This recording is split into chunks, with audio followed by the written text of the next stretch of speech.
today on Share Talk, and today I have my first English speaker guest. So please introduce yourself. Yeah. I'm Cesar Kevin. I'm a Filipino immigrant here in Japan. I'm 6 years teaching English in Nagoya, Japan for 6 years now, and I'm doing also a consulting work also here in Dive TV, the organization responsible for this podcast, and I'm very affiliated with the head of this organization, and basically, yeah, that's why I get to know you and the rest of the people who works here. I see. Yes. So you said you've been teaching English for the past 6 years, so Yeah. that's the time you've been in Japan, 6 years? No, I've been here for, it's actually lost count, probably somewhere around 11 or to 12 years. And the half of that was I spent when I was in teenager. I spent half of those 12 years living here in Japan back in 2003 until 2010, 2011. So within those years, during that time period, I was a teenager back then. I lived back and forth most of my vacations. I spent here. Started from months, extending from a month, 3 months, 5 months, and then eventually spending a year, 3 years. So somewhere around 6 years. So I've probably seen the Japan in 2010s, in 2000s and 2010s, which is kind of a different Japan as of today. 2010, 2020s Japan. So it's kind of different. Yeah. Coming back and forth, Yeah. like from Japan and Philippines, and growing up at the same time, which is like essential part of your life. How did you manage, and how did you attend school at the time? True. Okay, so I was born and raised in Philippines. My first time here was in 2003, so it was just a big Christmas vacation actually. It was from December until January of 2004, December 2003 to January 2004, and spending vacations here and then studying back home. It's kind of like living in two worlds. First of all, because the first thing I noticed back then was the special thing was the weather, because living in a tropical country, and pretty much every other person, every living being living in the tropics, in the tropical countries, we tend to complain how hot the weather goes for almost the entire year, right? Yes. So my first time was really fun because it was December 2003. We came here like wearing like 5 layers of clothing. So a shirt, a hoodie, and then a leather jacket. So of course it was out of sorts fashion-wise. We look terrible. We look awful. We didn't care. We're teenagers, right? So experiencing snow for the first time, winter for the first time. It was fun. You feel like you're in a movie, right? So I because you only love those times you could wish living in the tropics when you see a movie and then there's the setting was in the winter time. Oh my gosh, like you wish, like, please take me there. It's so hot in here, right? So experiencing that, the weather, the difference of the weather of two countries. What else? Yeah, pretty much that was the remarkable part. The first part that I really enjoyed and also adjusted to. It wasn't always fun because I remember the first time taking a hot bath. You know, a Japanese hot bath. Oh. You know, it's like your ofuro, right? Yeah. Ofuro means like you're gonna submerge all of your body inside the hot tub with a hot running water, right? But like public, you went to? Oh, I did. I went to the public bath, of course, but in our home, it's just in basically in day to day setting. So in Philippines they don't have the bath, like in every house. It's like you can install like a hot shower for you, but most houses, their design is just to have a running water from the faucet, which is you don't control the temperature at all because you don't need hot water. Even in the winter? We don't have winter. Do you guys have winter in Brazil? I mean, it depends on, like, for example, right Okay. now in Brazil, it's very cold for some reason, like Really? almost 0 degrees. Like 0 degrees? Yes, on the south part of Brazil it's snowing. South part. South part of Brazil is snowing, but all the rest of Brazil it's really cold right now for some reason. But it's not. No, now it's winter, but it depends on each like month of the year. It's kind of random. So Philippines, it's always hot. Like I didn't know that. I'm kind of like in shock right in a shock right now. I did. We never had. So basically, okay. In your case, in Brazil, how many seasons do you have? I mean, like I said, it's really random. Like there's no sometimes like in the summer can be cold, in the winter can be hot. It's really random. You cannot choose.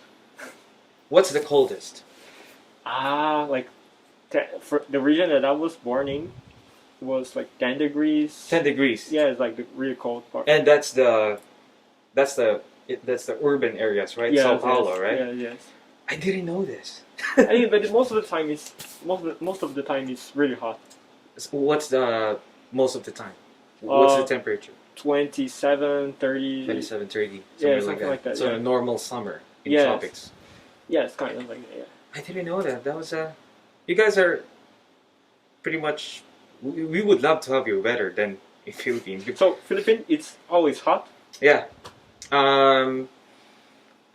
I'd say from ranges to December to January, only those 2 months, the temperature drops to somewhere around 24. I see. 24, probably the coldest could be 22, 23. Around those temperatures, we're already happy with that. It's like people, try to put sweater on. It's kind of stupid, but So basically, your winter is Hokkaido summer, basically. exactly. I see. I think Hokkaido summer is still colder in our winter. Yeah, we don't have winter at all. I see. So like going to where did you attend high school? Was it here in Japan, Philippines? All of my academic years still in the Philippines. Still in the Philippines, elementary, high school, university. So what did you study in university? In university, I studied. I majored in psychology. Psychology. There are two. There are two branches of psychology. One is Bachelor of Science, and another one is Associate in Business. I think it's pretty much the same thing, but the difference was mine was Associate in Business. It was just less of science subjects. I didn't have. I forgot what's the subject called. It's like a biology, I guess. Something similar to biology. Yeah, something similar to biology. Yeah. So you said that there's two brands, and the one that you chose. How do you like? Not you necessarily, but how people that study that branch, how do they find work? In which field they work in? Okay, yeah. So when you study psychology, let's say the maturity of psychology field until 2010s, I think I can say pretty much around the world, you can have two directions. Now you have almost like 3 or 4. So I can talk about that later, the 3 and 4. So the first two, usually, first one is what you can expect from a traditional perspective. Like a person studies psychology because they want to be a doctor someday. They want to be a clinical psychologist someday. So they became a therapist, a clinical psychologist.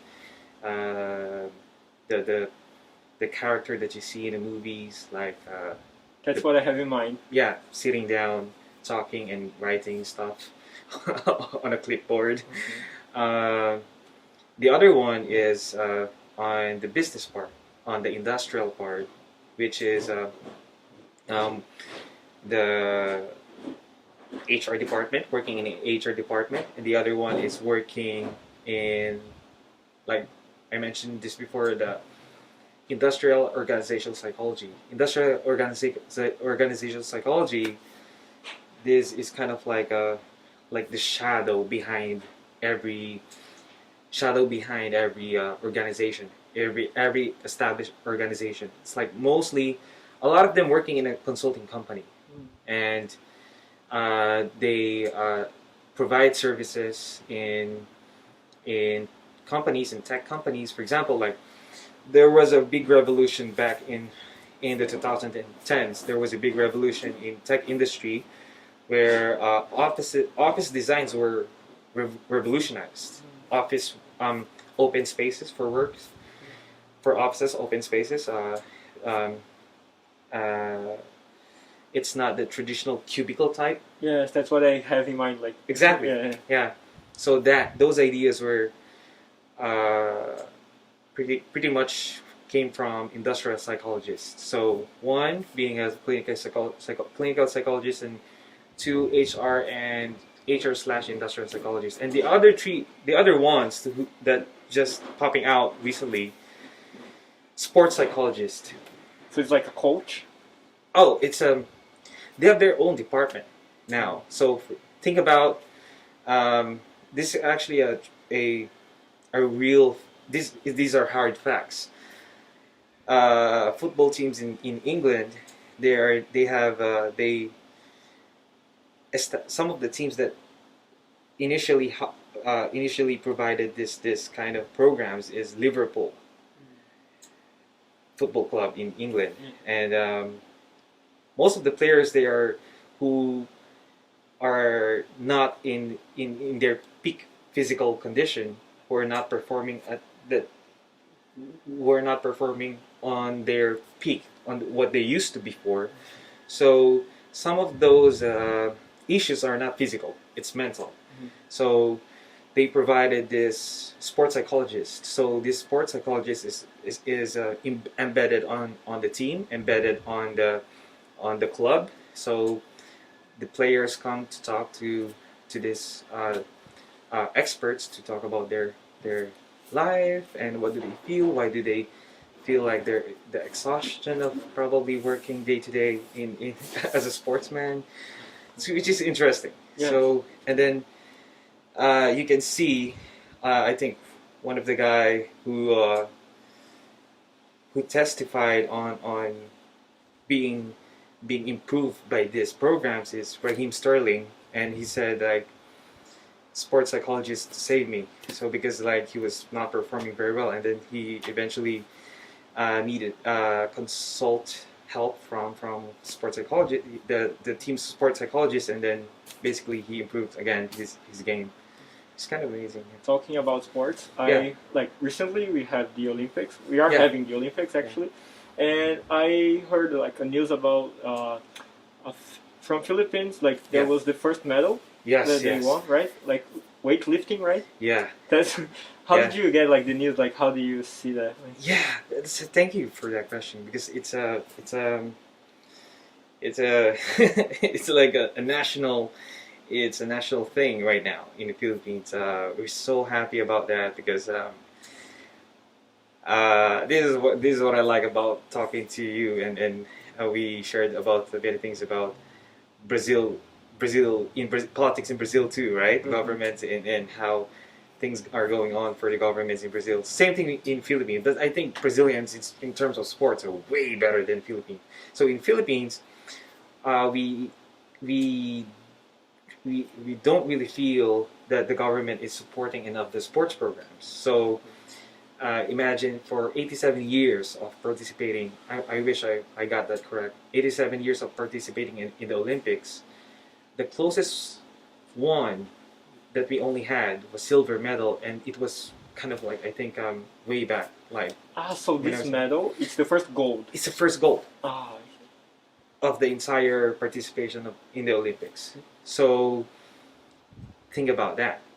So and I was talking to my brothers a couple of days ago, and they just inject during the conversation that they cried watching the video, and I didn't say anything because I don't want to let people know that I also cried. Actually, I was watching this on the bus ride last week. I was watching a video and I had my glasses on, and then I saw the video and the reaction from Heidelin Didal, the weightlifter. Thank God I had glasses on because I got my tear falling down from my eyes. It was because it was a big lift. We take pride on things that anything that you could make the country feel proud. So it's amazing. Yeah. I cannot explain it. I'm kind of like how could I forgot the word. I'm downplaying the emotion, but it's really amazing. And we already have 2 medals. Just yesterday, the other boxer had a snatch of silver, and then there are 2 more who guarantee there's a medals coming. There's probably another gold coming in next coming days. I hope so. Yeah. And like the more I talk to you, yeah. we have conversations before. Yeah. And the more I see this correlation between Brazil and Philippines, we yeah. have so many similarities. Yes. And one thing that Brazil is really struggling right now, especially in the Olympics, is showing is that Brazil, the government, is not really supporting the athletes. Yeah. In the last last years. Mm-hmm. And I have no idea how the athletes they managed to get the medals, and because, for example, there's the Brazilians that came to Japan to the Olympics. Yeah. 15% or 10% of them actually work in Brazil as in driving apps. So they really? Yes. So I have no idea. Like most of them, they have to survive. Like it's a huge percentage of them. I don't remember the number exactly, but a large number of them, they have to survive with $300 a month. And they're really? like professional athletes, and they're coming here in the Olympics. And wow. I'm really like proud of them because they are getting medals. And how do they get medals? Because they have to work normal shift jobs, you know. Yeah. And it's people in Brazil are really struggling, especially because of the pandemic. But I mean, it's really complicated. Yeah, like can we talk about the pandemic? Yes, just of course. even for a while. How's the pandemic situation in Brazil? Because I heard probably like 4 to 5 months ago, it was sorry for a lack of better word, it was hell. Yeah. It was really bad. Mm-hmm. So in Brazil, we have like the government was neglecting the pandemic. Okay. They were like, it was copying other countries like America or the UK in the beginning. They were like that, but after a few months, they turned it back. You know, like Boris Johnson gave up on the idea of just letting the people out, and even in America, Trump he started to buy vaccines a lot. So even though the discuss was different, his saying was different than his actions. He cared in some way, but in Brazil they were neglecting the pandemic. So there was actually a lot of proposals to the government to buy vaccines from Pfizer, and the government didn't respond to the emails. So we got the vaccines like really late in the pandemic. All right. And that caused a lot of trouble to Brazil, and actually now in the Congress they are running like an investigation about all of that. So it's happening. It's happening. Yeah, it's not over yet, and it's in the middle. So it's progressing better are things getting better? Yeah, like now, maybe I don't remember the number exactly, but almost 30% of the population, no, 20% of the population in Brazil is already fully vaccinated. Fully vaccinated. Okay. Yes, and like the first dose, it's even a much higher number. So now it's more controlled, but it was like you said, it was hell a few months ago. Mm-hmm. And by the way, did you receive your vaccination? actually, I already got vaccinated. You got vaccinated. Yes, already. Yeah. So you live like an hour away from the central Nagoya, right? Yes, yes, yes. How's that? How's that possible? I mean, it's because of one thing that really surprised me. It's because here in Japan, the government is distributing vaccines to private companies, which makes no sense for a lot of the other countries. Like, I'm not sure about America, but in Brazil, they're not like giving vaccines to companies because it makes no sense. And actually, the companies that make the vaccines, they don't sell to companies; they only sell to governments. But here in Japan, they are giving to companies. So I actually got vaccinated from a company that one of my parents work in. Oh, So, I see. I yeah, see. yes. So I really find that really funny, like just giving vaccines to companies. I kind of like. That's true. I think that's the corporate Japan working. Yes, yes. But yeah, I kind of felt guilty a little bit, For example, yeah. I'm really young, and because of the company, I was getting vaccinated, but there was a lot of like elder people who are not getting vaccinated, most, right? Yeah. They have to be and they first are in the waiting line, for the government to give them the vaccine, but they don't get it from the government. So it's really weird, right? True, because I think that's corporate Japan. Yeah, that's corporate yeah, Japan. After being vaccinated, did you feel anything weird in your body? No, actually, I didn't have any reactions to it. I just because if it's on the muscle, I felt like I went to the gym, the next day. Yeah, it was really hurting, but not hurting like in a bad way. It's more like gym hurting, Okay. Like I left, like if you lift a weight, all right, and you're not used to, and I'm kind of like cross fingers with that. But just a minor question. What's your blood type? Japanese people ask that a lot, right? I mean, I know you're not Japanese. Actually, I'm not sure. Like, I'm pretty sure, 90% sure that I'm like O, negative, no, positive. Okay. But I have to check. Actually, it's funny, right? The way that Japanese people really care about blood type and. Oh yeah. Why did you ask that? No, I asked that for the sub reason for asking that was, of course, with the personality types kind of thing. But I was asking about that because of the what are the effects could be, because I had the same blood type. I'm O. So I'm kind of projecting a theory here. If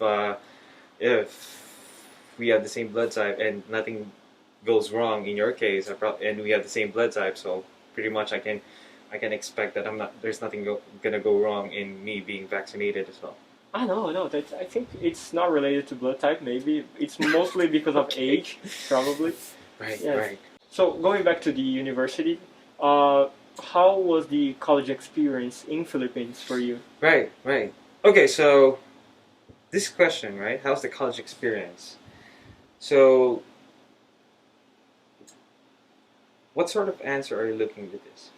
I mean, because, for example, here in Japan, college is very expensive. Right, so I find a lot of foreigners and even Japanese people going to the actually looking for universities in Philippines.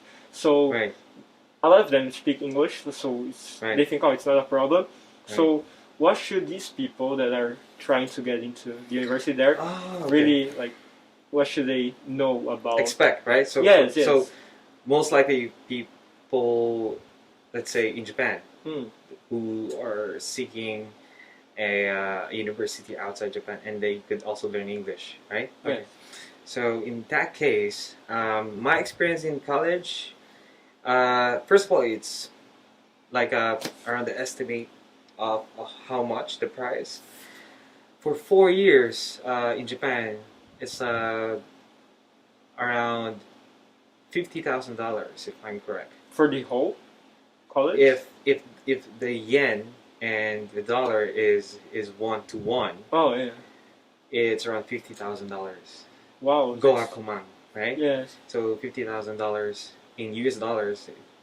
That's 50,000 in Japan. 50. Yeah, the tuition fee in Japan is right, $50,000. In Philippines, it's almost.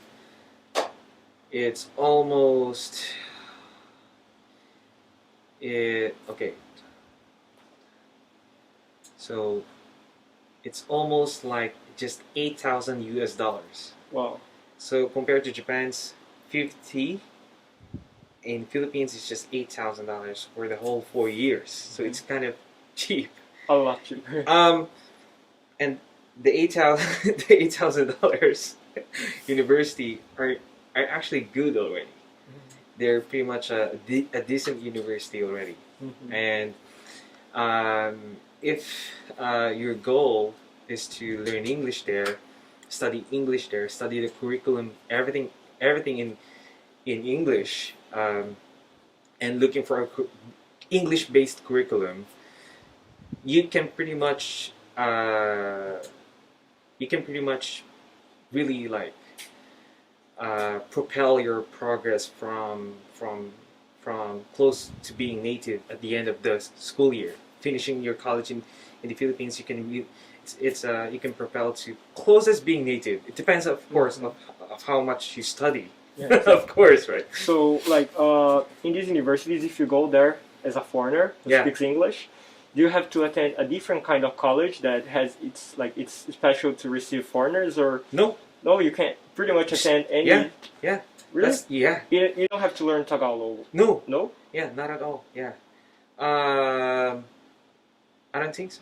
I don't think so. I don't think so. Okay, so the people that I met in the universities, most of them they came from the Middle East and Africa. I never heard of anything like that. I see. Studying, going from a language school first, like a seminar thing. What's the word I'm looking for? Like a introductory to the Philippines school. No, it's nothing like that. You just go straight to the university, and Philippines is pretty chill. It's pretty chill. Of course, and you don't have to adjust to the people. You can just expect to go to your classes normally, and I can say this pretty much confidently. And okay, I'm gonna put an example from there are I'm gonna base universities based on their socioeconomic status. Okay, rich universities, middle class universities. I went to the middle class universities. So if you go to middle class universities, you can expect that everybody would welcome you, be friendly with you, and somehow, of course, huge part of the daily conversation is still in Tagalog. Contrary to rich universities, most of them, even the kids, during their normal conversations, daily conversations, everything is in English. So a lot of pretty much I know the Koreans and they Americans, some mostly they went to study, I don't know, like international relations in the Philippines. They went to the rich universities. So basically that's it. They pretty much feel they're in an American state, living and studying in an American state. So I see. Yeah. And for a foreigner going to the Philippines, how do the population receives? Because, for example, here in Japan, there's a lot of part of the population who really doesn't like foreigners. In Brazil, it's totally the opposite. Like Yeah. if you're a foreigner, especially if you're white, people are going to worship you in some. I don't know. Yeah, a lot of people are like that in Brazil. So how do like foreigners are received in the Philippines? How True. people see them?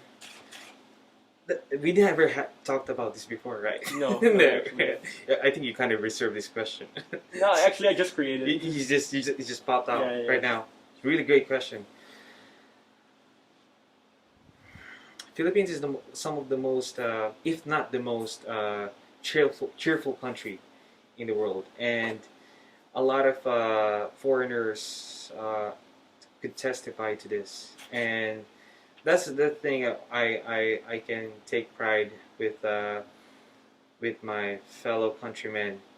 They're very cheerful. They I don't know if you know this guy. In Facebook, his name is Nas. Yeah, Nas Daily, right? Yeah, he made an episode that his favorite country in the world is Philippines because he felt he's home.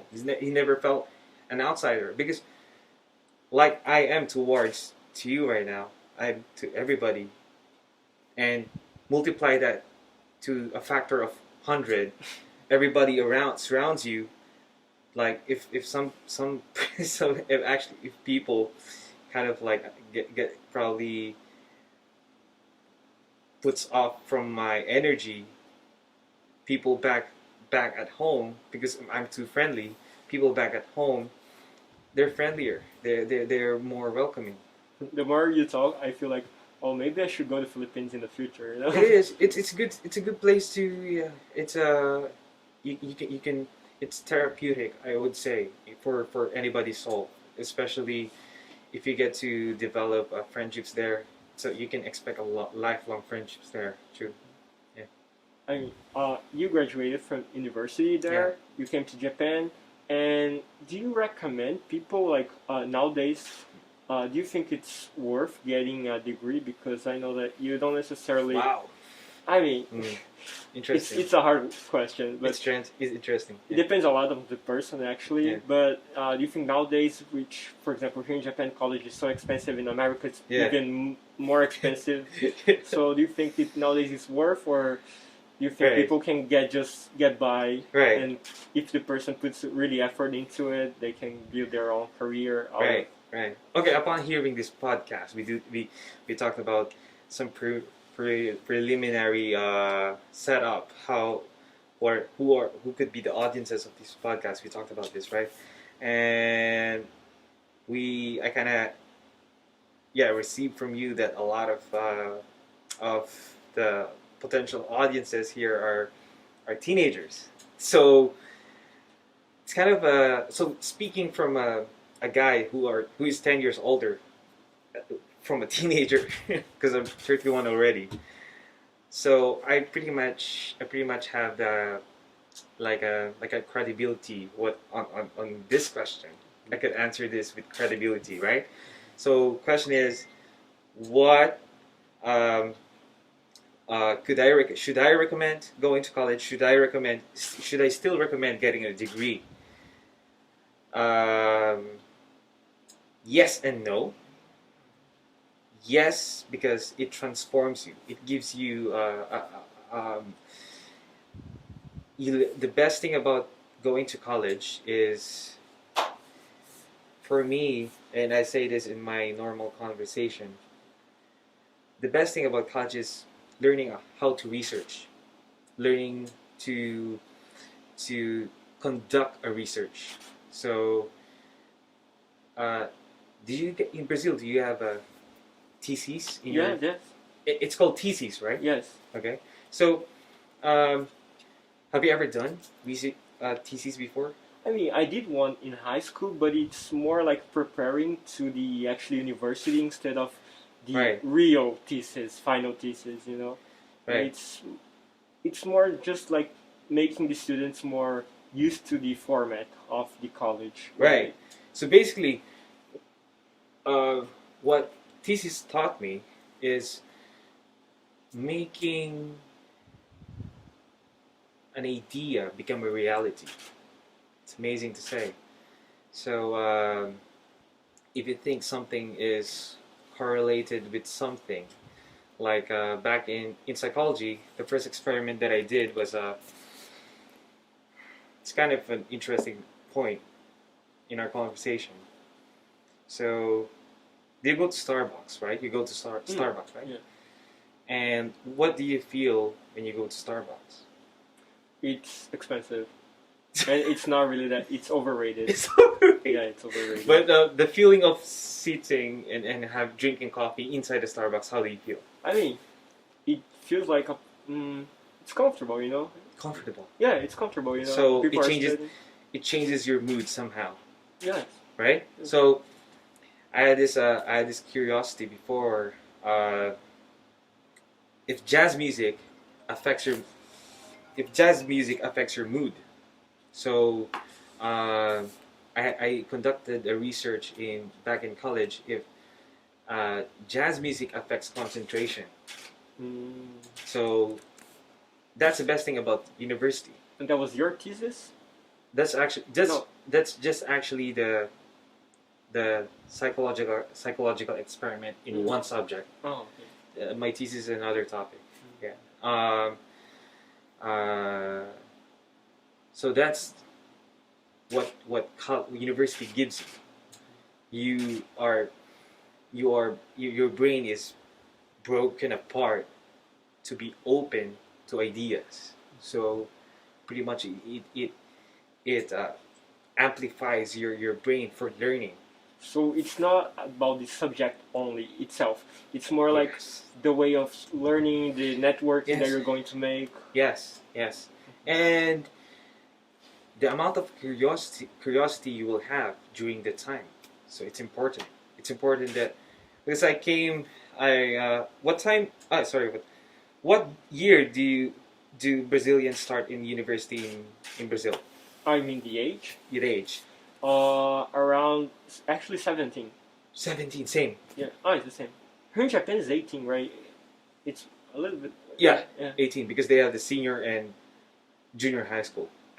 That's part of it. So same in Philippines and Brazil. I think they're changing already. Back in my day, 17. So I think 17 going to university at 17 is pretty young because your mind is not really prepared to conceive a lot of information because hormones. You think about a lot of issues in your high school. That's why I made that question because there's a lot of people that are 17 graduating and they think, oh, so I'm 17, so I have to get into a college. Yeah. So I'm gonna get a depth of 10 years or something, Right. Yes. Right. Just to get into the first university. Don't rush. My advice is don't rush to go to university. In my case, I spent a year when I was 18 because the first year after graduating in Philippines, I went back to Japan, and because we were applying for a permanent residency on our visa during that time. So upon receiving that, we went back, spent a year in university. It was okay, but in terms of experience, it was great. But learning, it's okay. But I delayed my university for two and a half years. So I went back at 21 in university. So I spent the remaining years of my university from 21 to almost 25. I graduated at 25. During the absence that I had in university, which was 3 years, 19, 20, 21, I did almost all kinds of partying, drinking. So my hunger for that lifestyle kind of like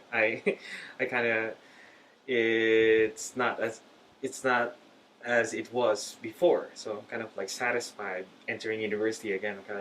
I'm not really excited about clubbing anymore. Okay, just kind of done that. It's 21 to 25. I went back to university. I'm more prepared. My mind is more prepared.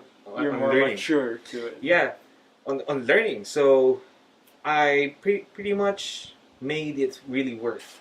I made it worth the money that I paid the university and the time that I spent there.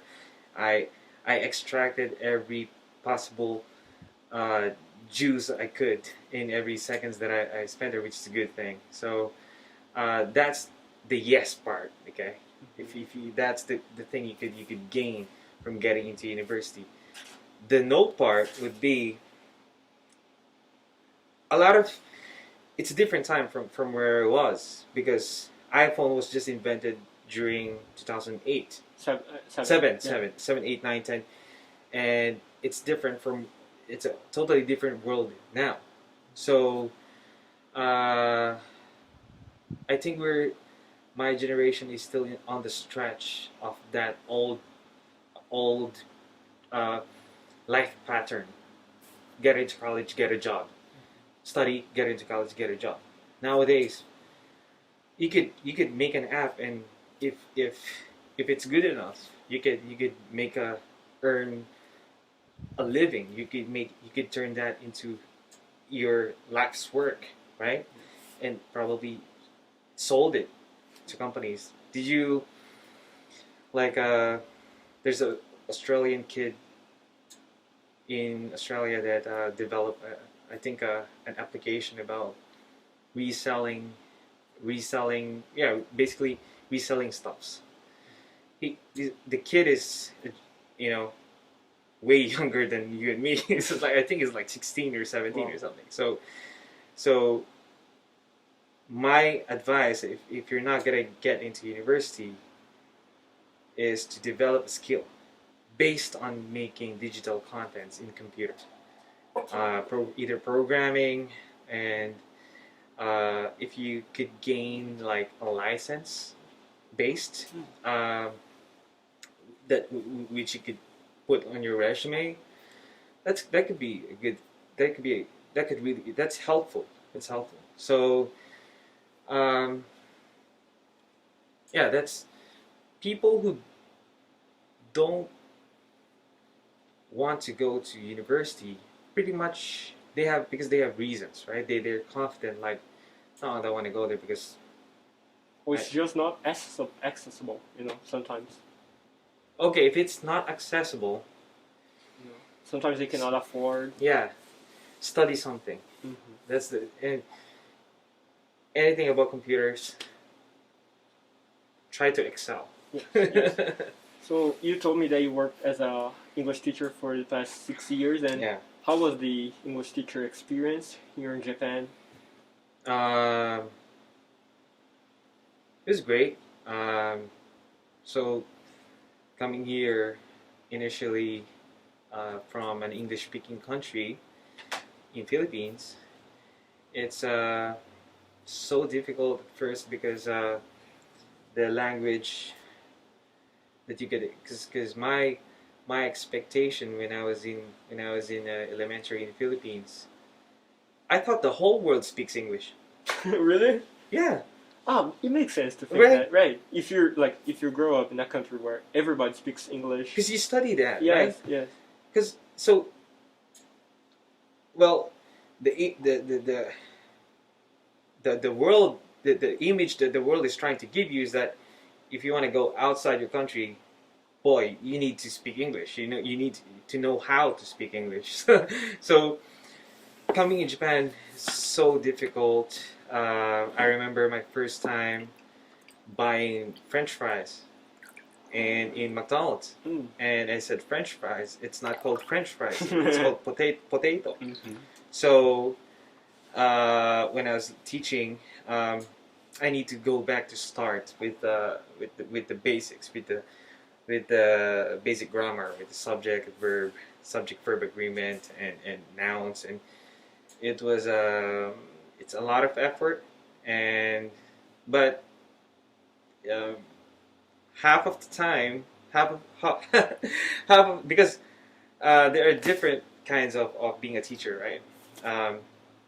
ALT is one of the most popular. ALT is what they call assistant teacher something. Assistant language teacher. So basically, you're an assistant to, and most of the jobs that you get are in elementary and high school. Here in Japan, it's very common, right? Yes. So I don't do that, and so what I do is what they call eikaiwa, so English conversation. So Eikaiwa is a setting where you and the student, you could just had the room for the both of you, one-on-one. They call it man-to-man. So in one room, in one cubicle, you spent learning together, just the two of you. But you could have three as a group, students as a group. You could also have two students as a group. Depends on what do they wish for. So it's kind of it's And yeah for this Eikaiwa, Eikaiwa? yeah Eikaiwa. Yeah. Eikaiwa. So do you need a license, a teaching license to do that? Yeah, some of them they require, But not all of them. but not all of them. In my case, my qualifications were, well, my curriculum, all of my curriculums since I was young in the Philippines, everything is in English, so that's possible. But some of it would be really helpful on your resume if you have licenses like TESOL, TOEFL, yeah, those kind of examinations so you should, for English learning. I see, I see. No, but not only that, but here in Japan they have the teaching license. Like if you want to become a teacher, you sometimes have to get this license, but not all the schools or companies require that, right? Some. Oh, I see. Some. Yeah. Some. That makes more complicated. Yeah. It's better to have it like TESOL or something. And would you recommend to someone living in Japan to become an English teacher? Like, because the way I see it, it's like a gateway. Most of the times for the foreigners that are living here, sometimes they speak English fluently, and they go there. But I'm not sure how good it is, how much they imagine, how much they picture is going to be, but sometimes it's not what they think. Yeah.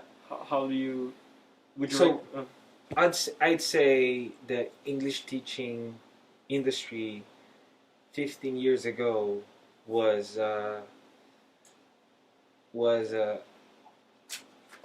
profitable, and also in its best period, I guess. So, meaning to say, there are enough demand for English teaching, English learning. There are many students who wants to learn English, and there are enough teachers. But I entered the industry 6 years ago, 2015. So it was all, I'd say, there are way too many schools now. There are way too many eikaiwas now, and there are way too many. The competition is far difficult than it was before. So there are too many teachers for lesser students, and I think from the past years, I don't know why the trend is a lot of students are not entering on eikaiwas anymore. I don't know what could be the reason. It's not my school, the company that I work for. It doesn't have as much students than they had before. I don't know exactly what are the reasons, and I'm not so curious about it anymore. Because there is demand, right? Most of the Japanese people don't. Yeah.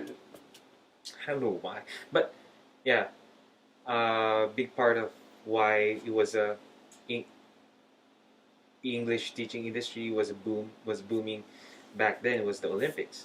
That makes sense. A lot of people wanted to volunteer, and they wanted to study basic English stuff for volunteering in the Olympics. So, would I recommend? It could be helpful if you can do it, but it doesn't make a lot of money. That's the truth. It doesn't make a lot of money. I hear a lot of stories that, especially Americans or British people that come to Japan because they love the Japanese culture.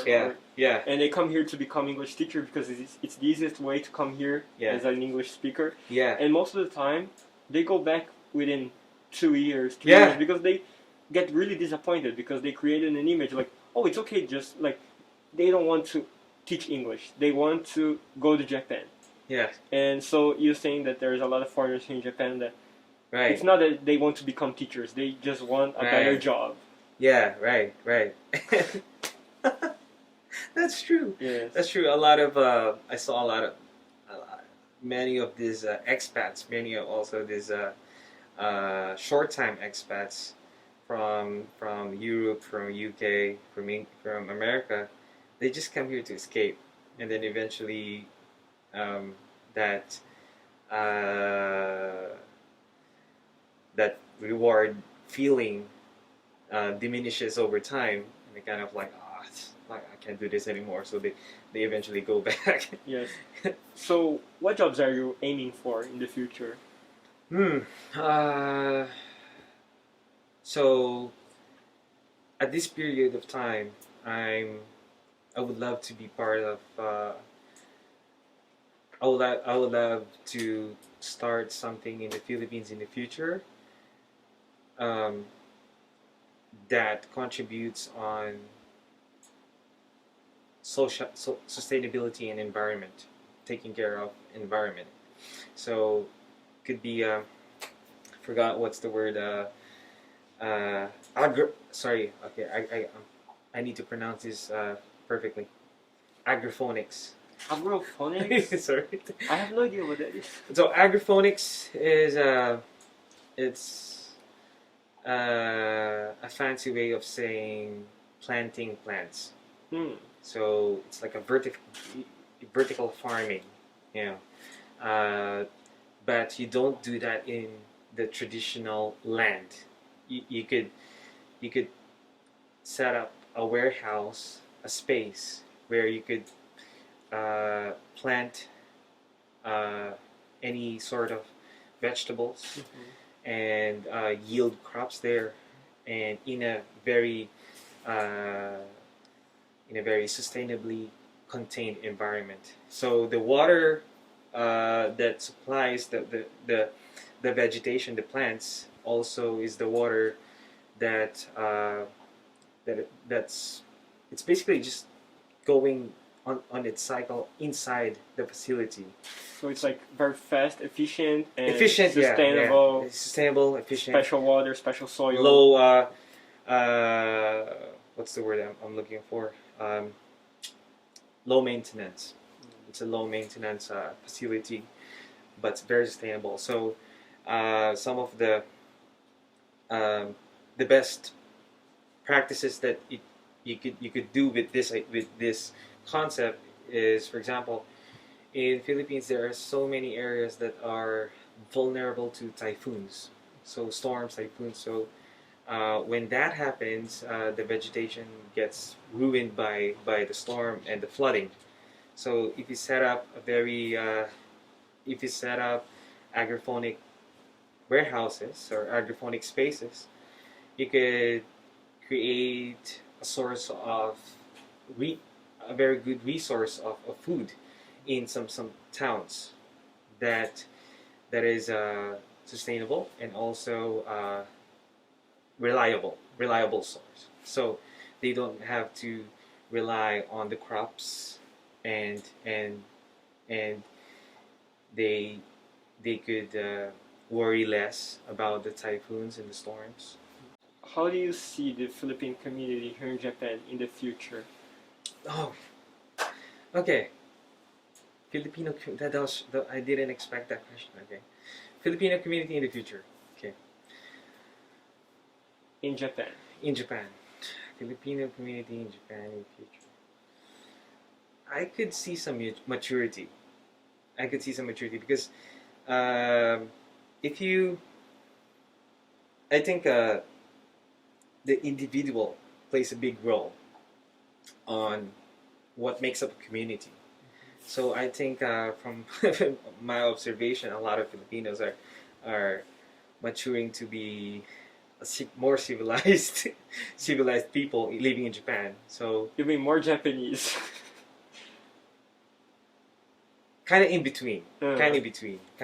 So they're adapting well, but at the same time they understanding how to manage themselves not only to survive in Japan, but also create a very like a satisfactory lifestyle, satisfactory living. So, and because I feel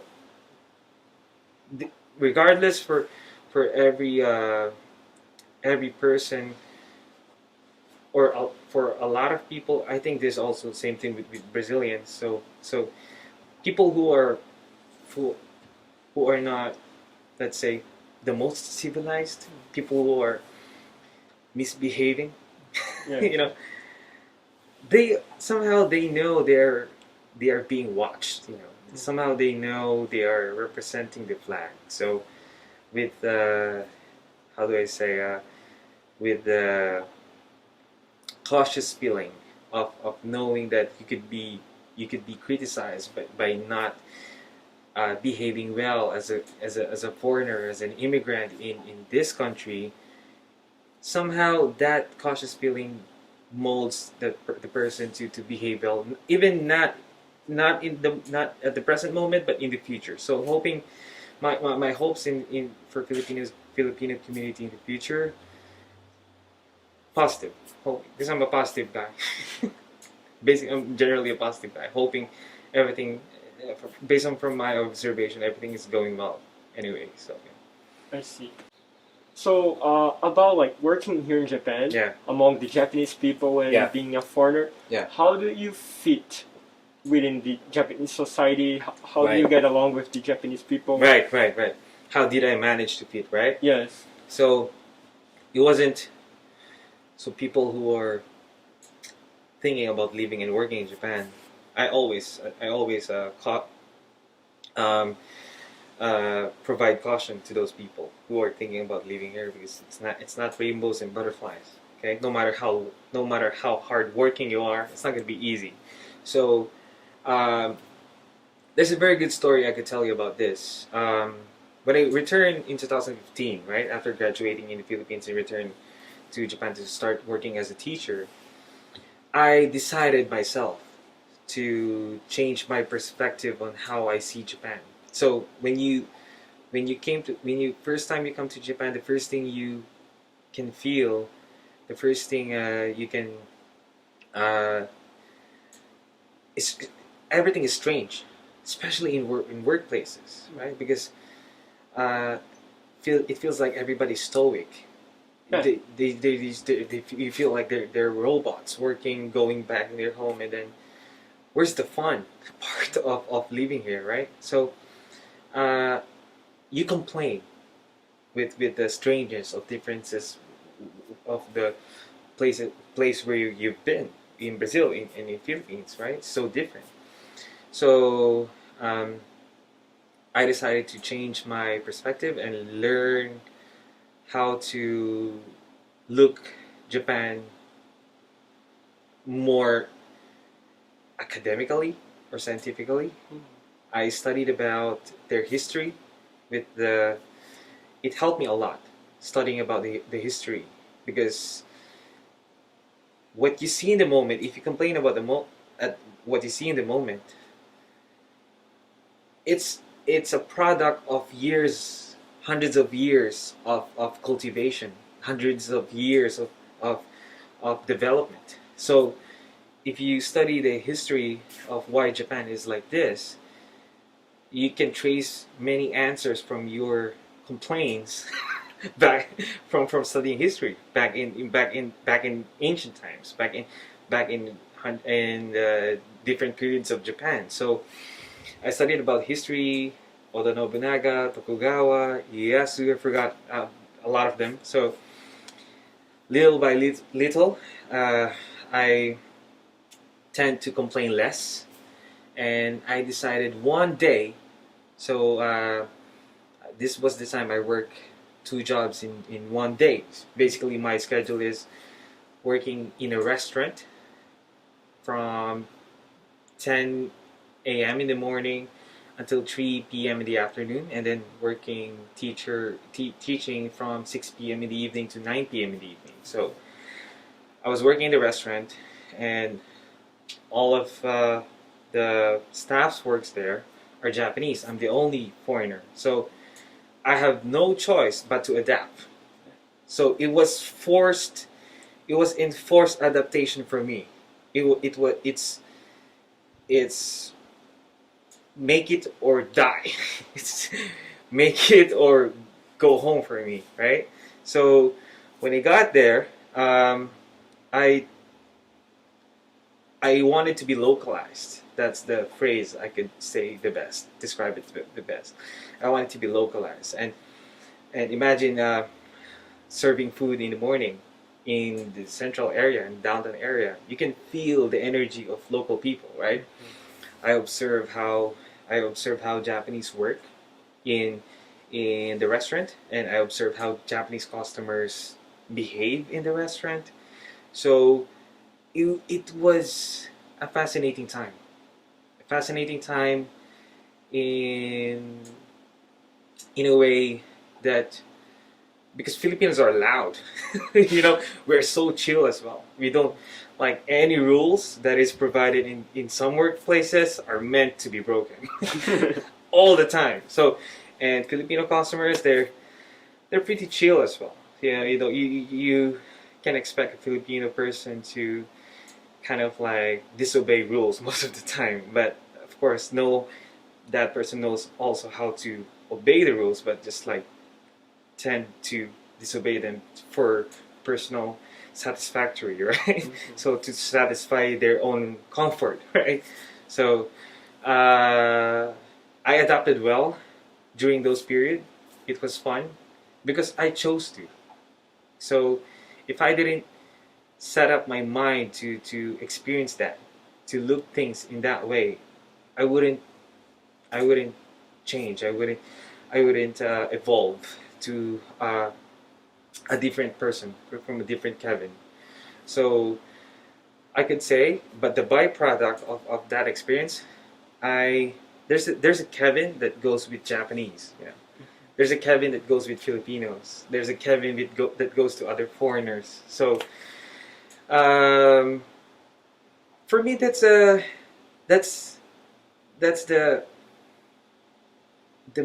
best meaning of trying to understand culture.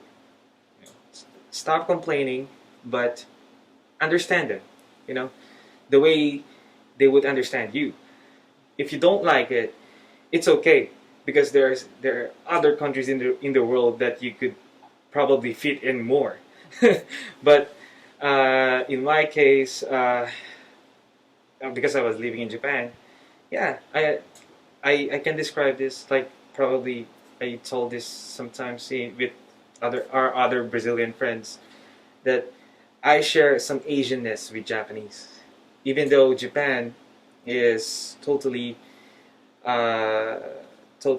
strange world for Filipinos, but we're still Asian. So the Asianness probably is conservativeness, the conservativity, the being humble and polite, that kind of personality. So yeah, so that's how I manage my life, adapting to Japanese people. Try to open your mind and complain less.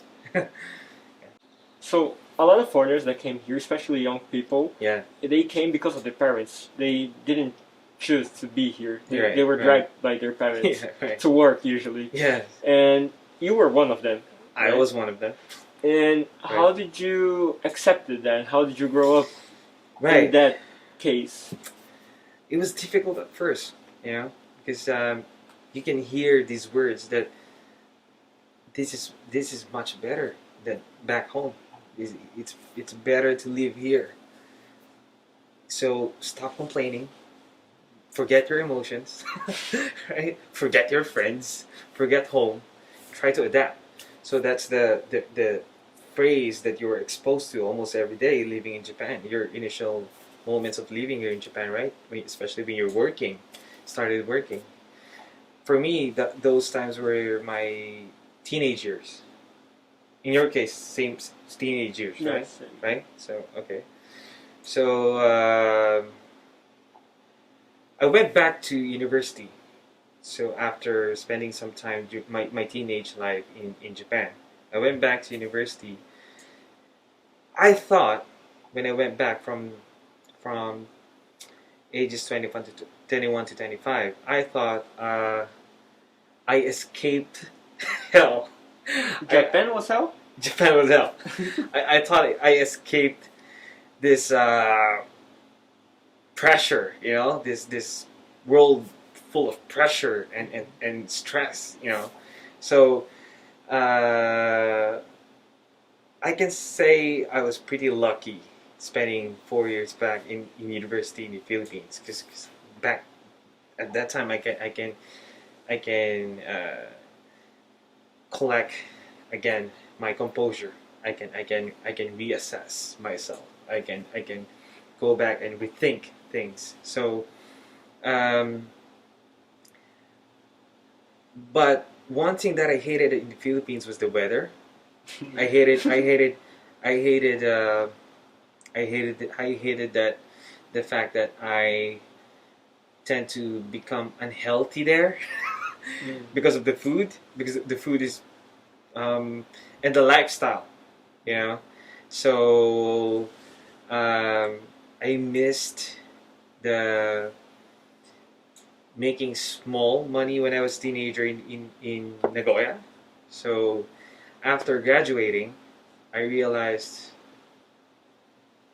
I wanted to go back even just for a year. Just make some money, buy some clothes, enjoy Nagoya again. But I realized that 1 year that I wish to spend in Japan, I'm here. I'm still here, and it's 6 years now. It has been 6 years from way back then. So for me, it was just I chose to I chose to live out of comfort. You know, I I realized I would age. You know, I would become 40 one day. I would become 50 one day. And then looking back, and if I only know one language, if I only know two languages like English and Tagalog, and then I went back to Philippines and probably look for a job there and eventually progress and excel in some corporate job in the Philippines, I get what I want, but it's almost predictable, you know, because you can excel there because you don't have any language problems, right? Right. But I realized maybe there's something to gain at the end of that pain, right? It rhymes. There's similar to my thinking, right? Right? Yeah. There's something to gain behind that pain. So the pain is living in Japan and just basically uh, um, trying to fit in, right? Understanding the language. Maybe there's something to gain here. So that has always been the way I think things. So at the end of let's say, at some point, would I regret doing this?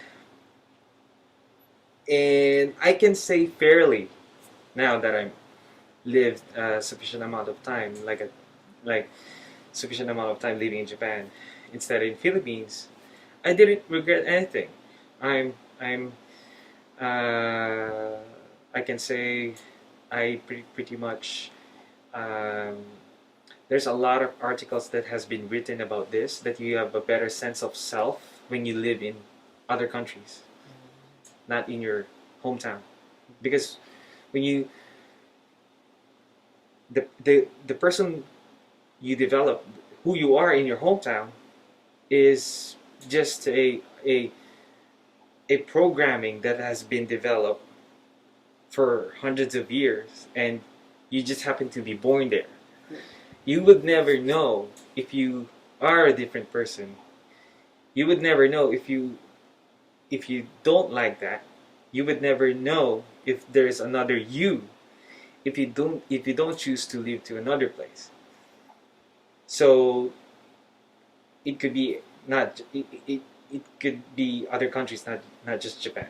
So um, that's how I felt eventually living here in Japan, living in two countries. I get to develop a better sense of who I was as a person. So you develop a greater self-awareness of who you are. Um, so you you have a better you have a better eye for understanding details of people back home. They're behaving this way because that's the trend. They're just following the trend. But here you're behaving this way not just because of the trend, because you tend to behave this much better. So that's pretty much it. Yeah. So I would like Yeah. to thank you to coming here today and being this incredible guest, the first English speaker guest that I had. I had fun. Actually, I was kind of nervous in the beginning, you know, like Right? speaking English and how is that going to be? Am I going to run out of vocabulary in the middle? You know.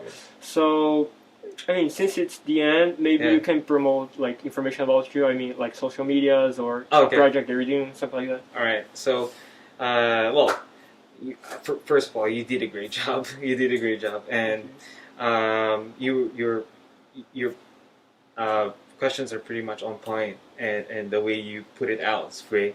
So, for people who wants to reach me, you can you can follow me on Instagram at Cesar Kevin Panares. So we see is CesarKevinPanares. You can just put it on. Yeah, I'm going to put it on the description. All right. Yeah. So thank you for today. Yeah. Thank you again. Thanks, man. Thank you. I had fun. Yeah.